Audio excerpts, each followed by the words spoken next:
Here's today's Life by Design with Dr. Dan Stanley.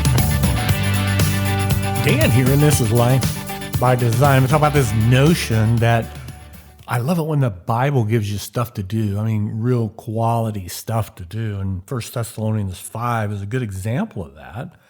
It starts in verse 16, talks about rejoice always, pray without ceasing, stay connected, give thanks in everything, not for everything, but in it, in the moment, give thanks. And it goes on to say in verse 19, do not quench the Spirit, capital S, Spirit, God's Holy Spirit. Well, that's a big deal. I mean, not quenching the Spirit of God. So asking the question is, okay, how does that work? When do we quench the Holy Spirit? What does that really look like?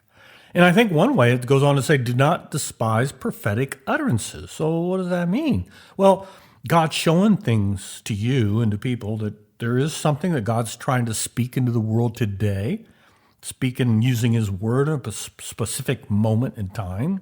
But it says, goes on, examine everything. Be careful. And I think examining everything doesn't mean you need to know everything that's going on in the world. Like I need to grab my phone and TikTok to death and Instagram and news and all that stuff. I don't think that. I think he's talking about when the Holy Spirit moves, you need to examine it carefully and then hold fast to that which is good. So there's something that has to happen. You have to hold on to it. When you hear what God's speaking to your mind, hold on to that which is good.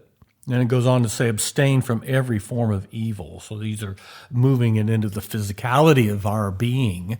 But when you look at the big picture of these things that we're given to do, it's almost like, I won't say a formula, but a real way to posture yourself in the grace of God to move forward in spiritual growth. I think it's very important for all of us to trust God to move through his word. And do not quench his spirit. He wants to speak to your heart.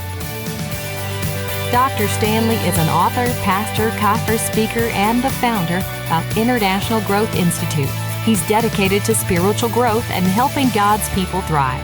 Learn more at internationalgrowthinstitute.com.